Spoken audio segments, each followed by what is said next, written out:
le soutien de sponsors étatiques étrangers. Les sponsors étatiques étrangers. Après des années de dénonciation de ces acteurs étatiques qui soutiennent le terrorisme international, les autorités ukrainiennes ont violé ouvertement et de manière inédite la Charte des Nations Unies ainsi que les conventions et résolutions pertinentes des Nations Unies relatives à la prévention et à la lutte contre le terrorisme. Lorsque des officiels de ce pays, ayant confondu la scène internationale et la scène de théâtre, ont avoué la participation active de leur pays à la lâche attaque terroriste ayant visé une patrouille des forces de défense et de sécurité du 24 au 26 juillet 2024 à Tinzaouatin dans la région de Kidal. Monsieur le Président, au regard de la complexité de la situation au Sahel, et motivés par leur seul désir de prendre le destin de leur pays en main, Leurs Excellences, le capitaine Ibrahim Traoré, président du Faso, chef de l'État du Burkina, le colonel Assimi Goïta, président de la transition, chef de l'État du Mali, et le général de brigade Abdourahmane Tiani, président du Conseil national pour la sauvegarde de la patrie, chef de l'État du Niger, ont dans un premier temps institué l'Alliance des États du Sahel, une architecture de défense collective et d'assistance mutuelle dans la lutte contre le terrorisme, en signant la charte du Liptako-Gourma le 16 septembre 2023. 10 mois plus tard, précisément le 6 juillet 2024, les pères fondateurs de l'AES ont souverainement décidé de transformer ce mécanisme en une confédération centrée sur 3 axes: la diplomatie, la défense et le développement, avant de parvenir à terme à une fédération. En si peu de temps, des résultats édifiants ont pu être obtenus dans la lutte contre le terrorisme grâce à la mutualisation des moyens de défense, des opérations militaires conjointement menées et un engagement sans faille à éradiquer le terrorisme. C'est la raison pour laquelle les États membres de la Confédération des États du Sahel ont adressé le 19 août 2024 une lettre conjointe au Conseil de sécurité des Nations Unies pour dénoncer le soutien des autorités ukrainiennes au terrorisme international, condamner l'agression contre le Mali, demander au Conseil de sécurité de prendre des mesures appropriées contre les autorités ukrainiennes. Soit dit en passant, qu'il me soit permis de rappeler que ce nouvel envoi de lettres intervient pendant que le Mali attend encore la suite réservée à une précédente lettre de saisine du Conseil de sécurité des Nations Unies en date du 15 août 2022 afin d'exposer les actes d'agression français à son encontre ainsi que leur implication dans la promotion des 3 formes de terrorisme au Sahel, à savoir le terrorisme armé, le terrorisme économique et le terrorisme médiatique. Couvrant une superficie de 2 758 000 km², avec 71 millions d'habitants, majoritairement jeunes, un potentiel économique exceptionnel, un sous-sol riche de la quasi-totalité des éléments du tableau de Mendeleïev, la particularité de la Confédération des États du Sahel réside dans l'état d'esprit des chefs d'État, des peuples et des forces de défense et de sécurité de la Confédération, forts de leur dignité et de leur honneur. Motivés plus que jamais par le sang versé des leurs, décidés à combattre le terrorisme sous toutes ses formes et honorer la mémoire des victimes, civiles comme militaires, sahéliennes comme étrangères, de la barbarie, déterminés à défendre l'intégrité de leurs terres et assurer leur prospérité de manière pacifique. Comme le stipule le préambule de la charte du Liptako-Gourma, qui fait référence à plusieurs organisations internationales, notamment la CEDEAO et les valeurs universelles. Au Seigneur de la guerre et du chaos, avec l'aide de Dieu, nous triompherons encore et toujours de vos œuvres funestes et diaboliques. Curieusement, depuis la création de l'AES, nous avons été surpris par l'hostilité farouche avec laquelle elle a été accueillie, en particulier par certains responsables de la CEDEAO, aux ordres d'entités impérialistes et néocoloniales. Le reste de l'histoire est connu. Amadou Ampateba disait, je cite, « À trop vouloir jeter une grenouille qui vous dégoûte, elle finit par tomber dans une bonne mare. » Fin de citation. La Confédération des États du Sahel est ouverte à tous les investisseurs à condition que le partenariat profite aux populations sahéliennes et à la condition de respecter la souveraineté des États. Monsieur le Président, c'est l'occasion pour moi de saluer les relations de coopération exemplaires et fructueuses entre le Mali et la Russie, la Chine, la Turquie, l'Iran et bien d'autres alliés sincères. Le Mali reste ouvert à tous les partenaires qui souhaitent l'aider à relever ces multiples défis. À cet égard, je réaffirme que le gouvernement du Mali reste disposé à poursuivre et à renforcer sa coopération avec l'ONU, notamment à travers les agences, fonds et programmes avec lesquels nous entretenons d'excellentes relations de coopération. Nous saisissons également cette opportunité pour saluer et reconnaître la sagesse de son Excellence, Monsieur le Président Abdelmajid Tebboune, Président de la République algérienne démocratique et populaire.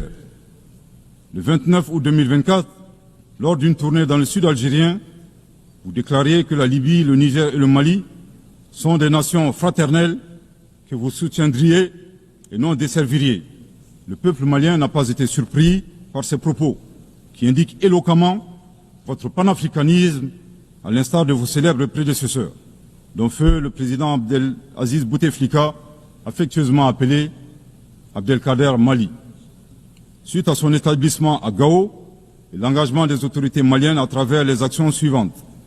Offrir le territoire malien comme base arrière aux Moudjahidines, ouvrant ainsi un front sud.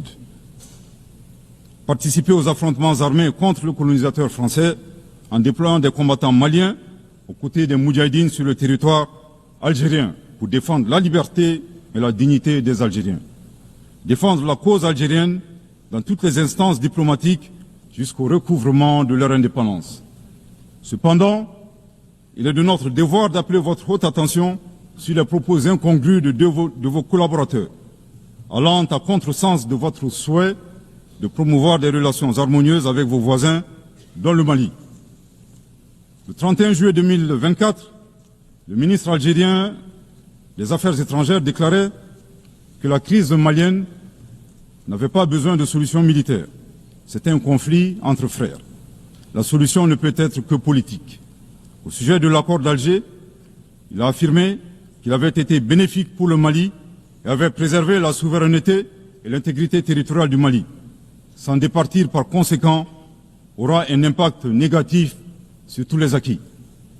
En outre, le 26 août 2024, votre représentant permanent auprès des Nations Unies a déclaré, je cite, « Ce matin, j'ai appris par les médias qu'un drone a effectué une frappe dans le nord du Mali, tuant une vingtaine de civils. Ceux qui appuient sur la manette de ce drone n'ont de compte à rendre à personne sur ces frappes. » Fin de citation. De l'analyse des propos du premier, nous constatons une grave ingérence dans les affaires intérieures du Mali. En effet, la nature de la solution déployée par les autorités maliennes ne concerne que les Maliens. Depuis la fin de l'accord d'Alger, le 25 janvier 2024, les Maliens n'expriment qu'un seul vœu le concernant, que son âme repose en paix. Monsieur le ministre des Affaires étrangères, l'accord est bien et belle mort, vos incantations ne serviront pas à le ressusciter. Vous me donnez l'occasion d'une part de vous réitérer que nul ne peut aimer le Mali plus que les Maliens, et d'autre part de vous rappeler que le Mali et son peuple ne seront pas des spectateurs face aux assauts et l'adversité. Pour chaque balle tirée contre nous, nous réagirons par réciprocité. Pour chaque mot employé de travers, nous réagirons par réciprocité. À bon entendeur, tant pis. Quant aux représentants permanents algériens, en plus d'offrir le gîte et le couvert, certainement avec de succulents plats de tchèque-chouka et de chorba, à des terroristes et des renégats en débandade, son rôle d'estafette désorienté ne contribue guère à la promotion des relations de bon voisinage. De ces propos, il ressort des accusations graves et infondées. D'une part, la qualification de la nature civile des victimes à partir des médias est aventureuse et diffamatoire. Et d'autre part, en affirmant que les opérateurs de drones n'ont de compte à rendre à personne, il alimente une campagne de désinformation contre le Mali, tout en soutenant l'idée que les voyantes forces de défense et de sécurité maliennes seraient incapables de piloter des drones. Il me plaît ici de rappeler que la montée en puissance des FAMA n'est pas une vue de l'esprit, mais une réalité tangible qui a permis de reprendre le contrôle de l'ensemble du territoire national. Concernant l'usage des drones, les opérateurs sont bien des Maliens qui agissent avec professionnalisme, à l'instar du reste des forces de défense et de sécurité maliennes, et traitent les cibles terroristes suivant des procédures conformes aux normes internationales. À titre de rappel, Il y a quelques années, les acteurs de l'instrumentalisation des droits de l'homme, déterminés à ternir la performance antiterroriste de l'armée nationale algérienne, ont mis en exergue la question subversive du qui tue qui. Aujourd'hui, nous sommes troublés que le représentant permanent algérien ait rejoint la tendance manipulatrice des droits de l'homme pour s'attaquer à l'armée malienne. Le Mali exige de ces deux énergumènes diplomatiques qui cessent d'entrer dans l'histoire à reculons. Manifestement, ils ignorent tout à la fois de l'histoire entre les peuples frères du Mali et de l'Algérie et la contribution exceptionnelle du Mali à la guerre de libération algérienne, et certainement de la géographie, car ils considèrent à tort le Mali comme une wilaya, c'est-à-dire une province algérienne.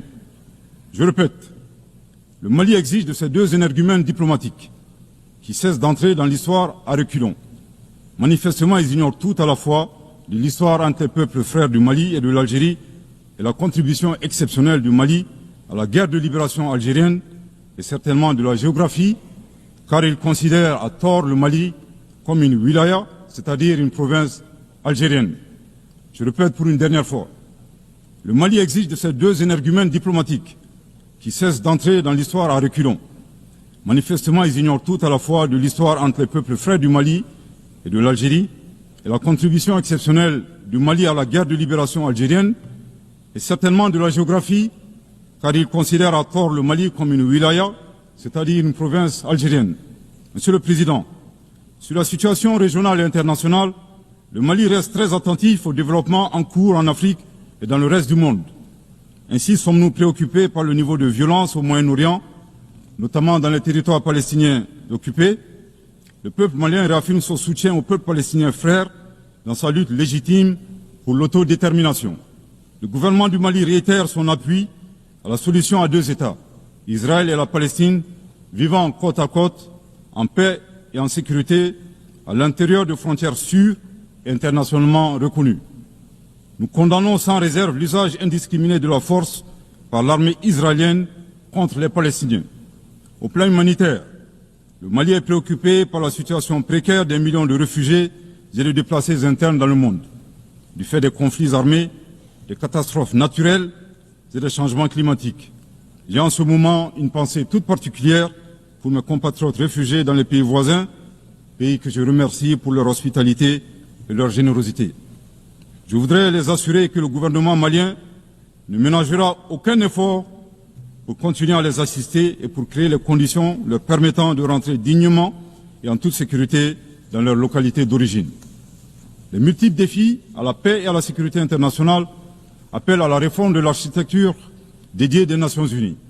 Dans la même veine, le Mali continue de plaider pour la réforme de la gouvernance mondiale politique, économique et financière afin de créer les conditions optimales et justes du développement de nos pays. Dans cette dynamique, le Mali continue de